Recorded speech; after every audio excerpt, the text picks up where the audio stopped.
எங்க எங்க அந்த ரிமோட் எங்க? இந்தா கிடைச்சிச்சு. எந்த டிவில சொன்னா? ஏதோ ஒரு டிவில அருந்ததின்னு சொல்லி போட்டிருந்தானே, 4 மணிக்கு 5 மணிக்கே போடுவான்னு. எந்த டிவிலன்னு தெரியலையே. ஐயோ, வரிசையா ஒவ்வொரு சேனலா மாத்தி மாத்தி பார்ப்போம், எதுலையாவது ஒண்ணுல வரும். இந்த அருந்ததி படத்தை பார்க்கணுன்னே அடிச்சு வரண்டு ஓடி வந்திருக்கேன். எந்த சேனலும் ஞாபகம் வரலையே. சன் டிவி இல்ல, கே டிவிலையும் இல்ல, ஜெயா டிவி, கலைஞர் டிவில தான் அடிக்கடி போடுவான். கலைஞர் டிவில தான் சொல்லியிருப்பான்னு நினைக்கிறேன். அதை வச்சு பார்ப்போம். சாயங்காலம் ஆனாதான் காப்பி குடிக்கலன்னா நமக்கு வேலையே ஓடாது. இந்த பிள்ளைகள் காலேஜ்ல இருந்து வந்துட்டுவேன், ஒரு டம்ளர் காப்பி இதுவே நமக்கு போட்டு தரணும்னு பார்த்தா இதுவளுக்கு நம்ம போய் போட்டு கொடுக்க வேண்டியதா இருக்கு. எங்க வீட்டுல எல்லாம் பூ மாதிரி அது பாட்டுக்கு சாப்பாடெல்லாம் போட்டு அவளே சாப்பிட்டுட்டு காப்பி கீப்பி வேணும்னு அவளே போட்டு குடிச்சிட்டு பாத்திரம் கிட்ட இருந்தாலும் போட்டு வச்சிருந்தேன்னா அவளே கழுவி வச்சுட்டு வேலையெல்லாம் பார்க்க ஆரம்பிச்சிருவாக்கு. உங்க பிள்ளைகளையும் அப்படி பழக்கப்படுத்துங்க. வா, வீட்டுல ஒரே ஒரு பொட்டை பிள்ளை, அதனால அவ யார்ட்டையும் சண்டை போடாம அவ பாட்டுக்கு அவ வேலையை அவளே பார்க்க ஆரம்பிச்சிருவா. எங்க வீட்டுல 2 கழுதையும் நான் பெற்று வச்சிருக்கேனே, நீ செய்ய நான் செய்யன்னு ஒண்ணுக்கு ஒண்ணு போட்டி போட்டுக்கிட்டு அவ்வளவு சண்டை பலத்த சண்டையா இருக்கு. அவ்வளவு சண்டையை விளக்கு பிடிக்கவே எனக்கு தினமும் மூச்சு முட்டி போகுது. ஏக்கா, நீங்க வேலையை பிரிச்சு கொடுத்துடணும். நீ இந்த வேலையை செய்ய, நீ இந்த வேலையை செய்ய, வந்ததை இதை பண்ணனா அதை பண்ணணும்னு. அப்பனா கரெக்டா செய்வாள்வல்ல. நான் அவ்வளோ அப்படி செய்யலாம்ல இருப்பேன். ஒருத்தி தெருவு பெருக்கணும், ஒருத்தி முத்தம் பெருக்கணும், ஒருத்தி பாத்திரம் கழுவணும், ஒருத்தி தண்ணி எடுத்துட்டு வரணும்னு ஒவ்வொருத்திக்கும் வேலையை பிரிச்சு தான் கொடுத்துருக்கேன். அப்பயும் அவ்வளோ ஒரு 4 நாள் செய்வாளுவே. 5 மறுபடியும் பழைய கரண்டிக்கு கதவை துரடின்ற மாதிரி ஏதாவது ஒரு 7:30 எடுத்துட்டு வந்து நிப்பாளுவே அடிப்படி சண்டையை போட்டுக்கிட்டு. அவளுக்கு மட்டும் ஈஸியான வேலையை கொடுத்துட்டா எனக்கு கஷ்டமான வேலையை தந்துட்டான்னு மாறி மாறி அவளுக்கு சண்டை ஒடியதுக்கே நேரம் சரியா இருக்கு. அவள்கிட்ட போய் வழக்கு பிடிக்கிறதுக்கு எனக்கு முடிய மாட்டேங்குது. அப்படியே போய் வழக்கு பிடிச்சேன்னா என்ன சொல்லியாளுவே, நீ உள்ள வந்ததுனாலதான் எங்க 2 பேரையும் அக்கா தங்கச்சியே பிரச்சனை வருது, நீ எங்களை பிரிச்சு விட்டுறியா அப்படின்னு சண்டைக்கு வராளுவே. இல்லைன்னா நாங்க ஒத்துமையா இருப்போமாக்கோ, நீ ஒன்னாலதான் எங்களுக்குள்ள பிரச்சனைன்னு. அப்ப கஷ்டம்தான். இப்பெல்லாம் நாளுக்கு நாள் அவ்வளோ சண்டை அதிகமாயிட்டே போகுது. நானும் கொஞ்சமாவது குறையன்னு பார்க்கேன், இது குறையாதுவோ போல இருக்கு.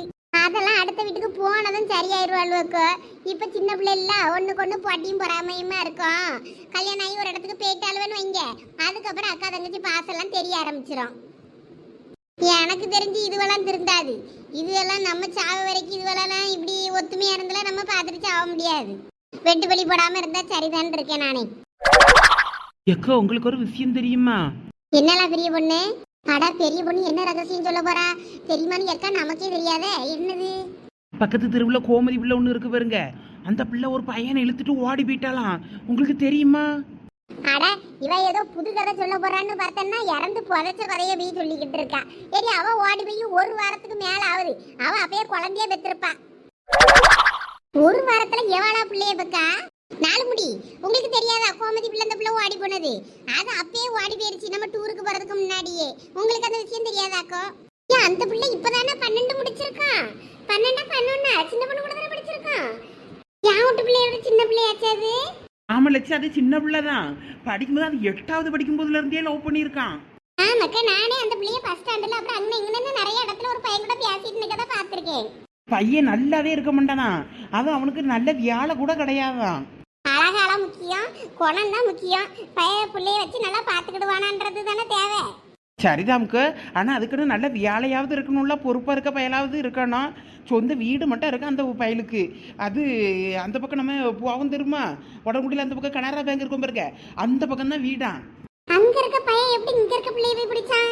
பசுக்கு இந்த பிள்ளைல அங்கதானே பச்சாருக்கெல்லாம் போய் யார போகுதுவே. யார போற இடத்துல அந்த பயிலுவ நின்றுப்பானுவலா இருக்கும். அவனு பிள்ளைல பள்ளிக்கூடத்துல இருந்து வெளியே வரத பாக்கிறதுக்கு தான் அங்கங்க வண்டி வச்சுக்கிட்டு பயிலுவ நிக்கானுவல. இந்த காலத்து பிள்ளைகளுக்கு படிப்பு வேலை இதெல்லாம் கண்ணுக்கு தெரிய மாட்டேங்குது. பைக் ஒண்ணு அப்ப ஆத்தா வாங்கி கொடுத்த பைக்கை வச்சுக்கிட்டு அதை சீன் போட்டுக்கிட்டு இருக்க பயிலுவ பார்த்ததை மயங்கி விழுந்துருதுவே. வீட்டுல பிள்ளைகள் தாய் பேச்சு கேட்டு இருக்க பிள்ளைகள் ஒழுங்காதான் இருக்கும். தாய் பேச்ச கேட்காத பிள்ளைகள் தான் தரதலையா போகும். சரியா, நீங்களும் பேசிட்டு இருங்க, நான் போய் பிள்ளைகளுக்கு காப்பி போட்டு கொடுத்துட்டு வரேன்.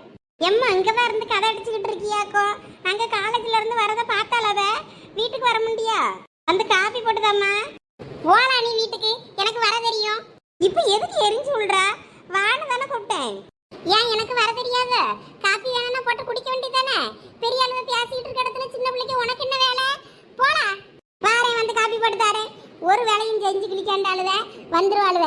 இவ அங்க உட்கார்ந்துருக்காளா, இவளை எப்படிக்கு உட்கார விடணும்னு. போல வாரேன். இந்த கொம்மிக்கு கிறுக்கு பிடிச்சிட்டு நினைக்கிறேன். எதுக்கு இப்படி தேவையில்லாம கத்திக்கிட்டு இருக்கான்னு தெரியல. எதுக்கு இப்ப அந்த பிள்ளைகிட்ட இப்படி கத்துனீங்க? வாரேன்னு சொன்னா அது பாட்டுக்கு அது போகுது. சரி சரி, நீங்களும் பேசிட்டு இருங்களா, நான் அந்த வாரேன்.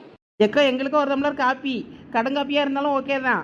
பால் காப்பி வேறு உங்கள்கிட்ட பால் இருக்கோ இல்லையே தெரில, அதனால் கடுங்காப்பி போட்டு தாங்கக்கோ. ஆ போட்டு வரேன் போட்டு வரேன். நம்மட்டு பிள்ளைகள் சொல் பேச்சு கேட்கலன்னா வேற எல்லாரும் குறைதான் சொல்லுவாளுவே. இவ்வளோ எங்க நம்ம மானத்தை வாங்க போறாளுவோ தெரில. இவ்வளோலாம் பேசியதை பார்த்தா பக்கு பக்குன்னு இருக்கு. இதுவரை வளர்க்குது. பொம்பளை பிள்ளைய கட்டி கொடுக்க வரைக்கும் வயிற்றுல நெருப்ப கட்டிக்கிட்டு இருக்குதுங்கிறது சரிதான் போல. அந்த பிள்ளை நல்ல அழகுக்கோ, ஒத்தைக்கோறு பொட்ட பிள்ளை. அது தாய் என்னெல்லாம் கனவு கண்டு வச்சிருக்கோம் பத்தியலாக்கு. அதுக்கு தான் பொட்ட பிள்ளைகளுக்கு ரொம்ப செல்லம் கொடுக்கப்படாதுங்கிறது.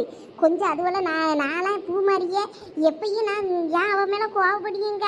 சதீஷை விட அவன் மேலே நான் ரொம்ப கோவப்படுவேன்.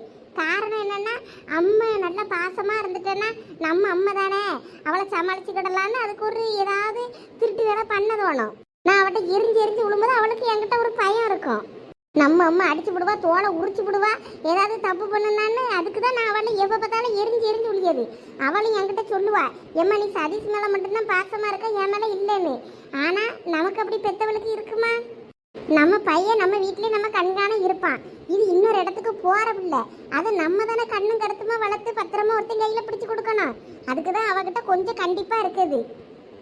மற்றபடி எனக்கு பூமாரி மேலாம் எந்த கோபமும் கிடையாது, வருத்தமும் கிடையாது. என் பிள்ளை தங்கமான பிள்ளை, எல்லா வேலையும் அது பாட்டுக்கு செய்வா.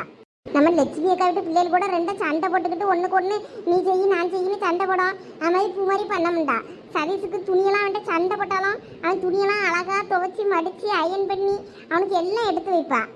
ஆமாக்கா, பூ மாதிரி பார்த்த விஷயத்தில் பரவாயில்ல. லட்சுமி அக்கா பிள்ளைகள் கொஞ்சம் ஒரு சில விஷயங்களில் கொஞ்சம் ஒரு மாதிரி தான் பண்ணுதுவேன். நானே பார்த்துருக்கேன். அவைய மூஞ்சியே மாறி போச்சு பார்த்தீங்களா? இல்லையே, நான் கவனிக்கலையே. நான் பூ மாதிரி கொஞ்சம் செய்வா, உங்கள்கிட்ட பிள்ளைகளுக்கு கொஞ்சம் சொல்லுங்கன்னு சொன்னோம்ல. அதுக்கப்புறம் அவங்களுக்கு கொஞ்சம் மூஞ்சி மாறி போச்சு. நான் அதை வேணும்னு சொல்லலை. ஆனால் நான் சரி அவைய கொஞ்சம் கண்டிப்பாவில் பிள்ளைகள ஒழுங்காக இருங்கன்னு அதுவரை கொஞ்சம் கவனிச்சேன்னா அதுவெல்லாம் நல்ல பிள்ளைகள் தான். முன்னாடிலாம் நல்லா தானே இருந்துச்சுவே. இப்போ தான் வர வர அது கொஞ்சம் ஒழுங்காக இல்லாத மாதிரி எனக்கே தோணுது. ஆமாம் எனக்கு கூட தோணுது. ஆனால் லட்சுமி அக்காட்ட சொல்லதுக்கு ஒரு மாதிரியா இருக்கு. வேற அவைய பிள்ளைய நம்ம குறை சொல்லியும் நினச்சிடப்படாதே. அதனால தான் நான் சொல்ல தயங்கிக்கிட்டு இருப்பேன். நானும் பெரிய பொண்ணு, உனக்கு ஞாபகம் இருக்கா? ஒருக்க அந்த சந்தியாவும் அந்த சரண பையனும் பியாசியாவும் ஒருக்க நம்ம லட்சுமி அக்கா கிட்ட சொல்லிட்டோம். ஒருவேளை அவங்க ரெண்டு பேரும் லவ் பண்ணியாவளோன்னு போட்டு லட்சுமி அக்கா ஒருக்க அந்த பிள்ளைய நல்ல சமத்தையை அடிச்சு விட்டாவளா சந்தியாவை. ஆமா ஆமா. அதுக்கப்புறத்துல இருந்து கொஞ்சம் நான் எதுனாலும் சொல்ல பயப்படுவேன். நம்ம ஏதாவது ஒன்று சொல்ல போய் பொம்பளை பிள்ளைய சந்தேகப்பட்டு அடிச்சிட்டாவன்னா அது ஒன்று கிடக்க ஒன்று பண்ணி போச்சுன்னா நம்ம மேலே பழியாயிருமே. அதனால நான் இப்பெல்லாம் கொஞ்சம் கண்டுக்கிறது இல்லை. இப்போ வேற அந்த பயல அந்த பிள்ளைகளுக்கு அத்தை பையன் முறமாமே முற பிள்ளைகளும் ஆகி போச்சு. இப்போ நம்ம ஒன்று கிடக்க ஒன்று சொல்லிட்டு அடக்கப்படாது. வேற ஏதாவது பிரச்சனை ஆயிரும் நம்மளாலன்ட்டு நான் கொஞ்சம் சொல்றது கிடையாது. ஆனால் டூரில் வச்சு அந்த பிள்ளையை நான் கவனிச்சேன். அது ரெண்டு பேரும் நல்லா பேசிக்கிட்டியாவ வாங்கிடியாவ கொஞ்சம் நல்லா இருக்க மாதிரி தெரியுது. இருந்தாலும் அது ஒன்றா படிக்கிற பிள்ளைகள் இந்த காலத்து பிள்ளைகள் எல்லாம் சகஜமாக இருக்கா. அதனால நம்ம அதுவெல்லாம் தப்பாகவும் நினைக்க முடிய மாட்டேங்குது. ஆனால் நான் பார்த்த வரைக்கும் அந்த பிள்ளைகளும் நல்லா சகஜமாக பழகுதுவேன். டூர்லலாம் ஒன்னா நின்று ரெண்டு பேரும் போட்டாலாம் எடுத்துக்கிட்டாவே.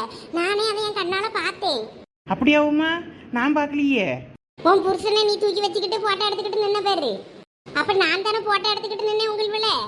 அப்போ உங்களுக்கு பின்னாடி அந்த பக்கம் தூரமா அங்க நான் பார்த்தேன். அந்த ரெண்டு பேரும் தனி அங்க நின்று அந்த பூச்செடியெல்லாம் இருந்து பேரு அங்க நின்று போட்டோ எடுத்துக்கிட்டு இருந்தாவ. உண்மையாவா? சந்தியால சோனியாவா?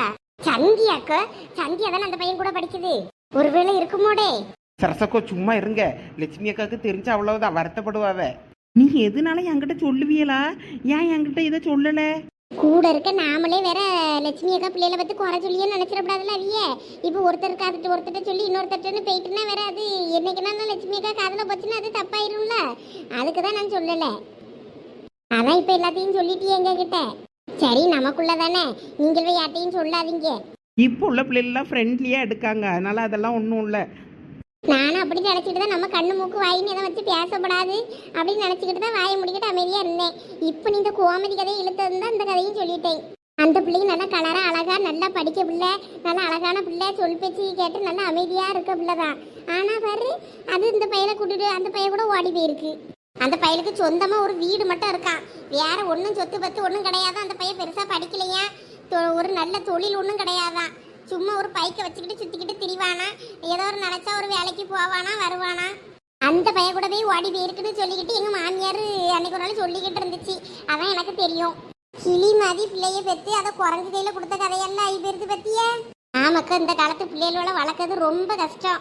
நமக்கு இந்த பிள்ளைகள் எங்கே போகுது எங்கே வருது என்ன பண்ணுது ஏது பண்ணுதுன்னு எல்லாத்தையும் நம்ம கவனிச்சுக்கிட்டே இருக்கணும். இந்த ஃபோன் ஒன்று இப்போ வச்சுக்கிட்டு அவ்வளவும் என்ன பண்ணுதுன்னே தெரிய மாட்டேங்குது. நியூஸ் எல்லாம் பார்த்தா பக்கு பக்குன்னு இருக்குது. அவளும் படிக்க பிள்ளைகளும் ஒன் சைடு லவ் கதையுமா தான் இருக்குது. ஒன்று அவன் இவன் இந்த பிள்ளையை குத்திடுறானுவன், இந்த பிள்ளைகள் இல்லைன்னா தூக்கில் தொங்கிடுது. இந்த கதையை தான் பூரா பார்க்க வேண்டியிருக்கு நம்ம நியூஸை எடுத்தா. பெரிய பொண்ணு இப்ப சொல்றீ இது உண்மைதான். நியூஸை பார்த்தா அது கொஞ்சம் பயமா தான் இருக்குது. பிள்ளைகள் பெத்த தாய் தகப்பன நினைக்காம எவனோ ஒருத்தனை நம்பி தூக்குல தொங்குதுவல. இதுவள என்னத்தை சொல்ல, இதுவள இத்தனை வருஷம் நம்ம பெத்து வளர்த்து பாடுபட்டு படிக்க வச்சு சோத்த போட்டு வளர்த்து என்ன புண்ணியம் சொல்லு. அது இந்த வயசு கோளாறுல ஏதாவது ஒன்று பண்ணிட்டு அதுவே சொல் பேச்சு கேட்காம அப்படி பண்ணுதுவே. அது ஒரு மெச்சூரிட்டி இல்லைக்க அந்த காலத்து பிள்ளைகளுக்கு.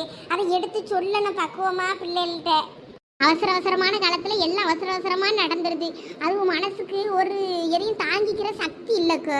முன்னாடிலாம் நமக்கு ஒண்ணு கிடைக்கலன்னா இன்னைக்கு கிடைக்கலன்னா என்ன, நம்ம அவ்வளவுதான் கொடுத்து வச்சது அவ்வளவுதானே நம்ம மனசை தேத்திப்போம். இப்ப உள்ள பிள்ளைகளுக்கு ஈஸியா எல்லாம் கிடைச்சிடுறதுனால அவங்களுக்கு அதை தாங்கிக்கிற சக்தி இல்லை. அது கிடைக்கலன்னா அது என்னமோ சரிதான்.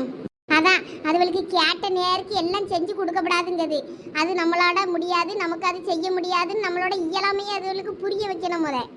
நம்ம கஷ்டப்பட்ட நம்ம பிள்ளைகளுக்கு கஷ்டப்படக்கூடாதுன்னு எல்லாம் செய்யும். அதுதான் தப்பு. நம்ம பட்ட கஷ்டத்தை பிள்ளைகளும் கொஞ்சமாவது படணும். அப்பதான் அதுகளுக்கு அதோட இது கிடைக்க இவ்வளவு கஷ்டப்படணுமான்னு தெரியும். அவிய பிள்ளை வச்சிருக்கு இவிய பிள்ளை வச்சிருக்குன்னு நம்ம பிள்ளைக்கு உடனே வாங்கி கொடுத்தோம்னா அதுக்கு அதோட அருமை தெரியாது. அது கொஞ்சம் ஏங்கி தவிச்சாதான் அது ஒரு பொக்கிசோன்னு அதுக்கு தெரியும். இனிமே வளர்க்க பிள்ளைகள் நீங்க தான் சின்ன பிள்ளைல வச்சிருக்கீங்க. வளர்க்கையே கொஞ்சம் பிள்ளைகளுக்கு சொல்லி வளங்க. எல்லாம் கேட்ட உடனே வாங்கி கொடுக்காதீங்க. ஆமா, என் புருஷன் ஒரு பிசினாரி. அவரு வாங்கி கொடுத்துட்டு தான் மறு வேலை பார்ப்பாரு. எங்க வீட்டுக்காரி எல்லாம் வாங்கி கொடுத்துருவாருக்கோ. படிக்க விஷயத்துக்கு ஏதாவது கேட்டா எதுனாலும் டக்குன்னு செஞ்சிருவாரு. வேற ஏதாவது கேட்டாதான் கொஞ்சம் இழுத்தடிப்பாரா அவகிட்ட. சரி, எல்லாம் லட்சுமி அக்கா கோவப்பட்டிருப்பாவளோ நான் பேசுனதை நினைச்சு. ஐயா மூஞ்சி மாறினதுல இருந்து எனக்கு கொஞ்சம் ஒரு மாதிரியா இருக்கு. சே அப்படிலாம் இல்லக்க. அவிய நார்மாவிய பிள்ளை மேலதான் குவாச்சிக்கிட்டு போனாவ. நம்ம மேலாம் எந்த கோவமும் இருக்காது. ஆனா நீங்க சொன்னதை பெருசா எடுத்திருக்க மாட்டாவன்னு தான் எனக்கு தோணுது. நீங்க ஒன்றும் தப்பா சொல்லலையே. ஆனா அவியலும் பிள்ளைகிட்ட கொஞ்சம் கண்டிப்பா தான் இருப்பாவ. ஆனா ஒரு சில விஷயத்துல அந்த பிள்ளைல அதிகமா இல்ல டாமினேட் பண்ண மாதிரி எனக்கு தோணுது. அதனாலதான் கொஞ்சம் கண்டிங்க அப்படின்னு சொல்லிட்டேன். சரி விடுங்க. அதான் லட்சுமி அக்கா இப்ப வருவாவளா, வந்ததுன்னு தெரிஞ்சிடாயும் மூஞ்ச பார்த்தா. இப்ப எதுக்கு இப்படி மாத்திக்கிட்டே இருக்க? ஏதாவது ஒரு டிவில ஒழுங்கா வைப்ப. இப்ப சும்மா இருப்ப. நானே இந்த அருந்ததி படம் எதுலயோ போட்டான் அன்னைக்கு, அதை நான் பாத்துக்கிட்டு இருக்கேன் எதுல வருதுன்னு. அருந்ததி படம் உன் பிரியனா போட்டு விடியா? இப்ப அன்னைக்கு நீ ஒரு நாள் பாத்துட்டு இருக்கும் போதுதான் போட்டு காட்டு. நம்ம இன்னைக்கு சாயங்காலம் 4 மணிக்கு போடுறான்ற மாதிரி. எவ கிறுக்கி, அது 2ஆம் தேதியே என்னமோ அரண்மனை 3 தான் கலைஞர் டிவில போட்டான். நீ என்னன்னா அதை இப்ப வந்து தேடிக்கிட்டு இருக்க? அப்ப அருந்ததி இல்லையா அன்னைக்கு இல்லையா? உங்க ஆயா ரிமோட்டை கொண்டாவ. ஐயோ, நான் அதை பார்க்கணும்னு தான் வந்தேன். ரிமோட்டை கொண்டா, பாட்டு சேனல் வைக்கட்டும். நான் தர மாட்டேன். நான் தான் வந்து ரிமோட் எடுத்தேன். நான் தான் பார்ப்பேன். இவ சோனி ஒழுங்கா ரிமோட்டை தந்துரு. தேவையில்லாம என்கிட்ட சண்டை இழுக்காத சொல்லிட்டே. நீ இவ்வளவு நேரம் வந்து பார்த்துட்டு இருந்தால கூட, இப்ப எனக்கு கூட நான் கொஞ்ச நேரம் பார்த்துட்டு தரேன். உனக்கு ரிமோட் வேணா நீ வந்திருக்கணும். நான் தான் எடுத்தேன், நான் தான் பார்ப்பேன். யாம்ப இப்படி பண்ற? இவ்வளவு நேரம் நீ பார்த்துட்டு தானே இருந்த. நான் இவ்வளவு நேரம் அருந்ததி பார்த்தா எதுல ஓடுதுன்னு நான் மாத்தி தான் பார்த்துக்கிட்டு இருந்தேன். ஒன்னும் ஒரே இதுல வச்சுலாம் ஒன்னும் பார்க்கல. இனிமேதான் நான் ஏதாவது வச்சு பார்ப்பேன். இப்ப மட்டும் நீ ரிமோட் தரலன்னு வையன், என்கிட்ட அடி வாங்கி செத்துருவ. பத்துக்க ஒழுங்கு மரியாதையா தந்துரு. பாப்பா அதெல்லாம் தர முடியாது. தூர போயிரு. இவ தந்துரு, என்கிட்ட அடி வாங்கிறாத. தூரப்பா. என் கையவ தட்டி விடுற இருந்த வாரேன். அங்கிட்ட இருந்து எப்படி ரிமோட் வாங்கணும்னு எனக்கு தெரியும். இவ தூர போயிரு, கடுப்பேத்தாத. எம்மா என்னையும் மிதிச்சு தள்ளிட்டா. ஏலா சோனி, எம்மா வயிறெல்லாம் வலிக்குதுமா. எட்டி வாங்கி வயிற்றுலயே மிதிச்சுட்டாம்மா. நான் பாத்துக்கிட்டு தான் வாரேன் அவளை. எம்மா நான் யானன்னு பண்ணலதான், என் கையில இருந்தவன் ரிமோட்டை பிடுங்கனா. என் கை வலிச்சுச்சு, அதனாலதான் நான் மிதிச்சேன். அதுக்கு இப்படிதான் பொம்பளை பிள்ளை வயிற்றுல ஓங்கி மிதிப்பியல. அவளுக்கு ஒண்ணு கிடக்க ஒண்ணு ஆயிடுச்சுன்னா என்ன பண்ணுவேன்? உனக்கு வர திமிர் அதிகமா போச்சு, வேற ஒண்ணும் இல்ல. வீட்டுல 2 பேரும் ஒரு வேலை செய்ய கிடையாது, ஒரு சொல் பேச்சு கேட்க கிடையாது. அவ்வளோர எண்ணெயை கை நீட்டி பேசி அளவுக்கு ஆகிட்டியல் நீங்கள் வைப்போம். வர உங்களோட நான் இப்ப என்ன செய்யறேன்னு எனக்கே தெரியல. நானும் தலைக்கொசர வளர்ந்த பிள்ளைகளு, வயசுக்கு வந்த பிள்ளைல அடிக்கப்படாதுன்னு பாக்கேன். ஆனா நீங்களும் பண்ற போக்கெல்லாம் பார்த்தேன்னா இதெல்லாம் சரிபட்டு வராதுன்னு தோணல. இரு, நான் அந்த வழக்கு மாத்து கட்டை எடுத்துட்டு வந்து நான் இவ்வளவு சாத்துல இருமே. நீங்கள் ஒருத்தி மேல ஒருத்தி கை வைக்க கூடாதுன்னு சொல்லிட்டேன். எம்மா வயிறு வலிக்குமா. இவ சந்தியா சும்மா நாடகம் போடாதவ. நீ ரிமோட்டை பிடிச்சி இழுத்ததுனால தானே எனக்கு வேற வழி இல்லாம தள்ளி விட்டேன். அதுவும் லேசாதான் மிதிச்சு